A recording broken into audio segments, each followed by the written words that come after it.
Welcome to Video prime.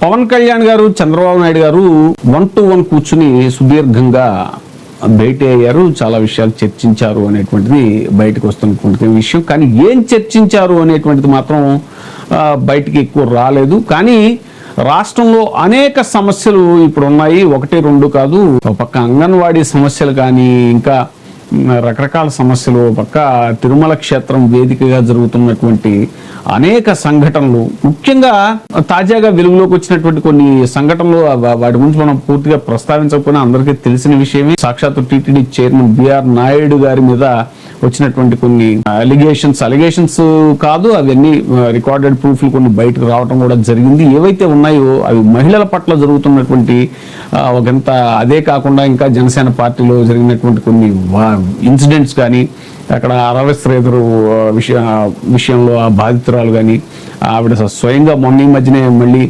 మీడియాకు వచ్చి చెప్పడం కూడా జరిగింది. నా జీవితంతో ఆట ఆడుకున్నవాడు ఇప్పుడు అక్కడ ఏది ఎమ్మెల్యేలు వాళ్ళంతా కూడా మొన్న ఆటలు ఆడారు కదా, వాడు ఆటలు ఆడుకుంటున్నారు అక్కడ అని చెప్పేసి నేను సాక్షాత్ ముఖ్యమంత్రి గారికి, అలాగే పవన్ కళ్యాణ్ గారికి, అందరికీ కూడా హోంమంత్రి అనిత గారికి కూడా నేను లేఖలు రాయటం జరిగింది నాకు జరిగిన అన్యాయం గురించి అని చెప్పేసి ఆవిడ అంటాం.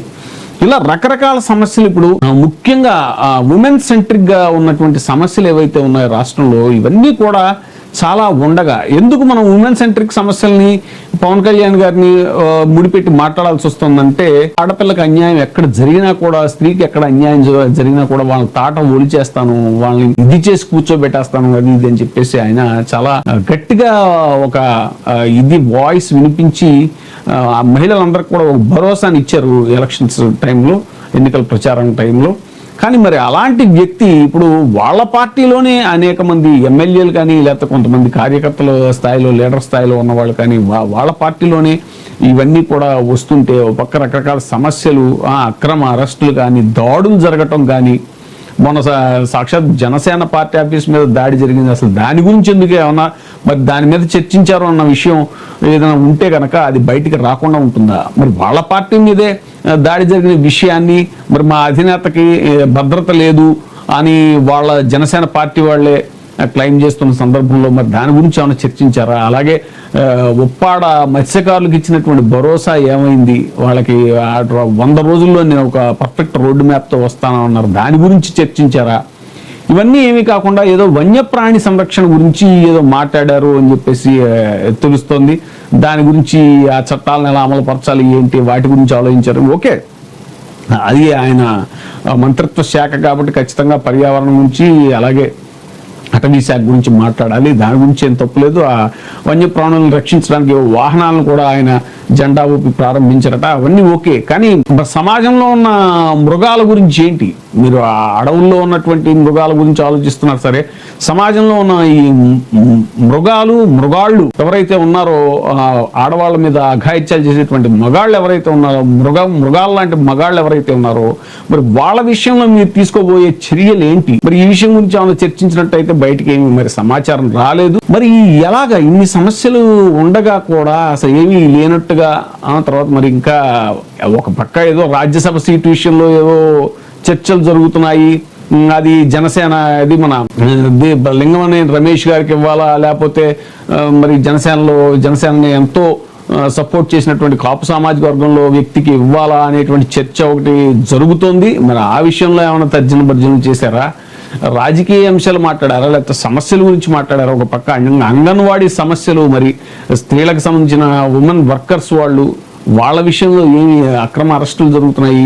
ఇన్ని సమస్యలు, అసలు ఏమి సమస్యలే లేనట్టుగా తాపీగా కూర్చుని వాళ్ళు ఏదో మాట్లాడుకున్నారు, ఇద్దరు భేటీ అయ్యారు అని అంటే, అలాగే నిజంగా ఇలాంటి సమస్యల గురించి చర్చించుంటే కనీసం అనుకూల పత్రికల్లో అయినా రాదా ఆ ఇన్ఫర్మేషన్ వస్తుంది, ఇదిగో దీని మీద ఎలా స్పందించారు, దీని మీద ఎలా స్పందించారు అని. మరి ఇదే ప్రతిపక్షంలో ఉన్నప్పుడు, జగన్మోహన్ రెడ్డి గారు ప్రభుత్వంలో ఉన్నప్పుడు అయితే కనుక వాళ్ళిద్దరూ భేటీ అయితే ఇంకేముంది, ఇదిగో ఆ సమస్య మీద మాట్లాడారు, ఈ సమస్య మీద మాట్లాడారు, దాన్ని ఉద్యమం చేద్దాం అన్నారు, దీని మీద పోరాడతా ఉన్నారు అని ఎన్ని రాసేవారు వాళ్ళు.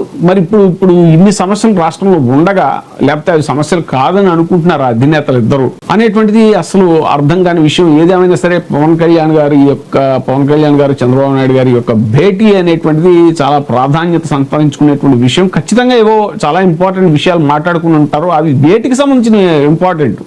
అంటే వాళ్ళ వ్యక్తిగత ఇచ్చిపుచ్చుకునే లావాదేవీల గురించి మాట్లాడుకున్నారా, లేదా వాళ్ళ పార్టీ అంతర్గత విషయాల గురించి మాట్లాడుకున్నారా, లేదంటే ప్రజా సమస్యల మీద మాట్లాడారా? ప్రజా సమస్యలు అయితే ఇదిగో బోల్డ్ ఉన్నాయి, మనమే చెప్పుకుంటున్నాం. ఇప్పుడు రోజు ఏకరవ పడుతున్నటువంటి సమస్యలే ఒకటి.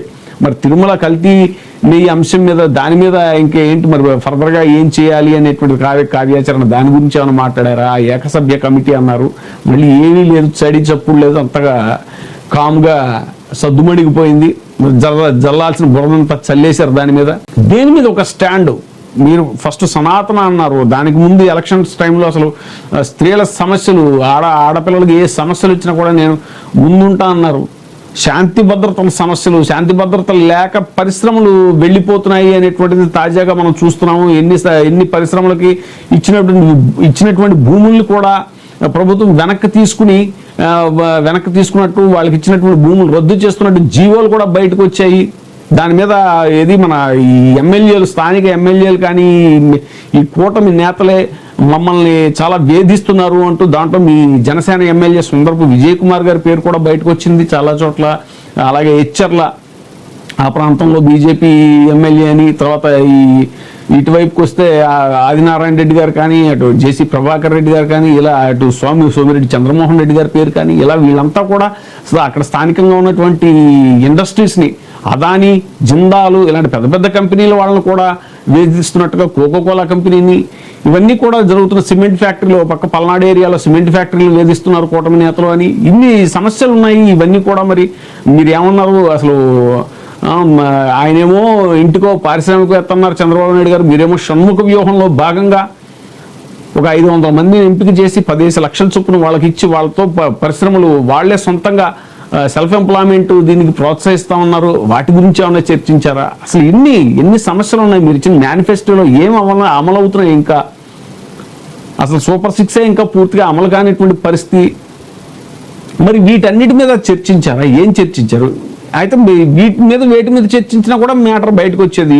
మరి అసలు ఏ మ్యాటర్ బయటకు రాలేదు అని అంటే, మీరు దేని గురించి చర్చించినట్టు? రాష్ట్రాన్ని పరిపాలిస్తున్నటువంటి కూటమిలో ముఖ్యమైనటువంటి పార్టీ అధినేతలు ఇద్దరు కూర్చుని మాట్లాడుకుంటే ఈ సమస్యల మీద మాట్లాడారు, వీటికి ఒక పరిష్కార మార్గం చూపించాలనుకుంటున్నారు, ఈ రోడ్ మ్యాప్ బయటికి తీసుకొచ్చారు, ఇలాంటివన్నీ ఉండాలి కదా. మరి మీరే స్వయంగా హామీ ఇచ్చినటువంటి ఒప్పాడ మత్స్యకారుల గురించి, మత్స్యకారుల విషయంలో మీరు ఇచ్చిన భరోసా ఏమైంది? 100 days అన్నారు, ఇప్పుడు దాదాపు 200 days కూడా దాటిపోయినట్టుంది మీరు ఆ మాటని కూడా. మరి ఏ విషయాలు మీ చర్చకు వచ్చాయి అనేటువంటిది ప్రజల ముందు ఉంచాల్సిన అవసరం లేదా? మరి లేకపోతే మీరు మీ వ్యక్తిగత విషయాలు ఏమైనా మాట్లాడుకున్నారా ఏంటి అనేటువంటిది? అసలు మరి ఈ భేటీ ద్వారా ఆంధ్ర రాష్ట్రానికి జరగబోతున్నటువంటి మేలు ఏంటి అనేటువంటి విషయాన్ని ఇప్పుడు విశ్లేషకులందరూ కూడా నిలదీస్తున్నారు. ఇప్పుడే సబ్స్క్రైబ్ చేయండి, లైక్ చేయండి, షేర్ చేయండి.